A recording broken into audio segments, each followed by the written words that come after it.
So this is about analysing essay tasks, essay questions, in order to develop a structure for your essay. So you've got to identify them and think of a structure. So the most important job for an essay writer is to answer the essay question, or if it's not worded as a direct question, to fulfil the specific task, to do the job you've been asked to do. It's very, very easy to glance at the question, see the overall topic and think, yay, it's about so-and-so, we had a lecture on that, oh, I'll get some books out on that, and run off and do loads and loads of notes on the general broad topic. And then you haven't really considered exactly what you've been asked to do in the question. So spend some time, the very first thing you do before anything else, reading and pondering the essay task. Think about it very hard. If it ends with a question mark, it's a direct question. So think about exactly what you're being asked. What is the question? Think what you need to do to answer that specific question. If it's a task, then you'll have to work out what the task is. If you're in the habit of making notes directly onto a computer document, which is a very good idea because it saves time, then pop the essay task or question into the header of your document so that it's there all the time you are making notes, so you can make notes that are relevant to answering the question. If you use a pencil and notebook, then write out the question on a piece of paper and stick it on the front of your notebook or on your desk or somewhere where you're going to see it all the time when you're making notes. If you're asked to answer a direct question with a question mark after it, then this might involve working out some subsidiary questions that you need to ask yourself and find the answers for in order to be able to answer the main question. Answering each of these will give you a structure for your essay to work through one by one to find out what the main answer is. So explain this structure in the roadmap part of your introduction. A direct question may involve devising for yourself a set of criteria against which to judge something. So say you've been asked a question, for example, was St. Paul a universalist? The first thing you need to do is to explain what a universalist is. The different characteristics of this become your criteria, and you can look at St. Paul's work, measure them against these criteria, and see if he fits into that description or not. So working through your criteria one by one give you a structure for your essay.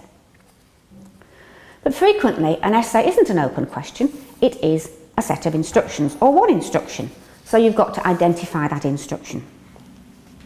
So if it's a direct question with a question mark, then obviously the instruction unwritten is answer this question. But there are many more kinds of instructions, and here I've selected some typical ones. It's not a definitive list, so if you come across something that I've not mentioned, you will have to work out for yourself what it is you're being asked to do. Now, one very simple instruction, which is often twinned with something more complicated, is describe. Sometimes it might be outline or summarise. So describing, obviously, is easy. In fact, it's so easy that we're tempted to spend most of the essay describing and very little doing the rest of it. So do learn to describe or outline or summarise briefly.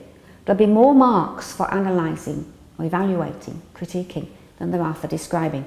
So bear that in mind when you're proportioning your essay. Now, if you're asked to describe and then do something else, you could have a big chunk of description and then a big chunk of the something else. But possibly for structuring your essay, it may be a better idea to keep you on track and to save words. If you describe one aspect, and then whatever it is you're doing, you do immediately after that, just for that aspect, and so on, all through the essay. Another frequent common task is compare and contrast. So compare means look for similarities, and contrast means look for differences. So you may be, for example, asked to compare and contrast one of Paul's letters with one of Peter's. You could write half the essay all about Paul and then write half the essay all about Peter, and then you think, oh, I'm not sure I've been doing much comparing here, and then you'd have a third bit which will take you over words where you do all the comparing and contrasting in a big hurry.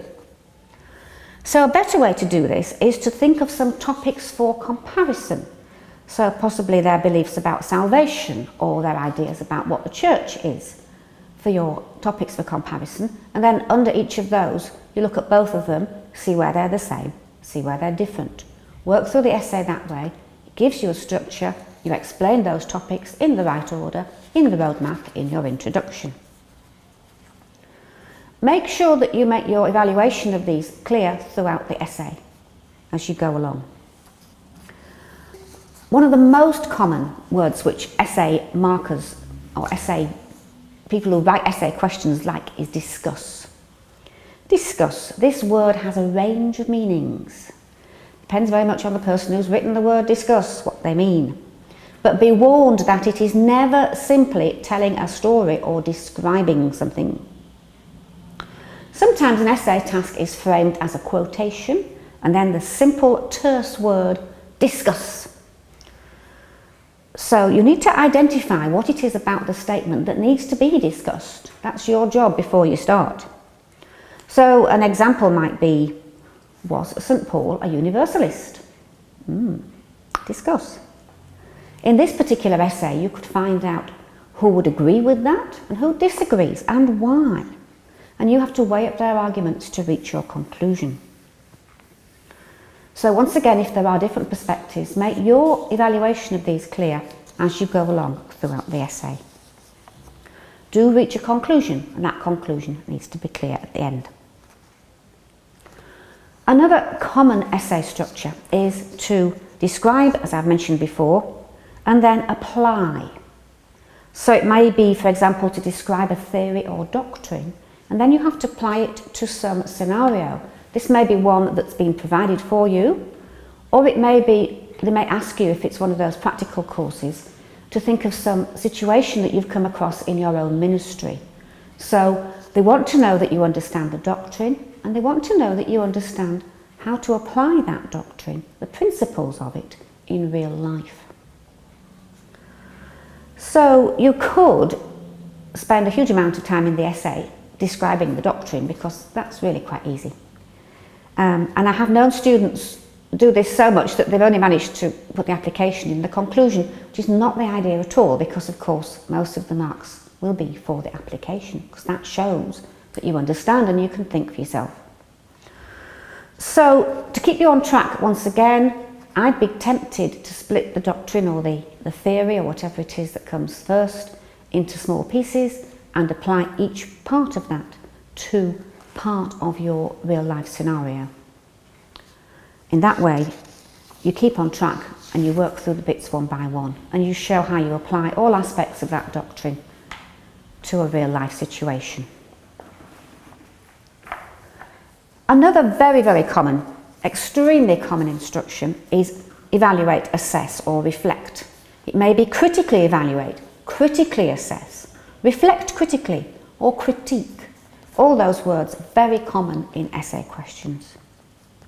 In academic writing, critique or critically assess does not mean criticise.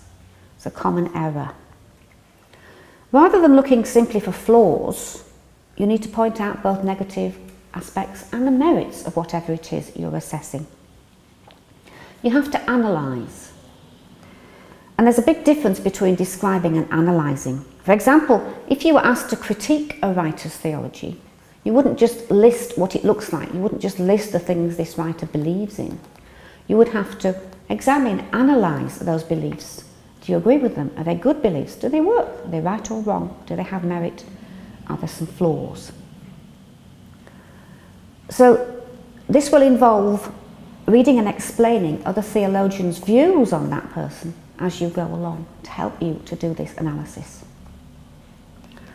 In order to structure this kind of task, you need to identify aspects of the subject for analysis, and then each aspect becomes a section of your essay.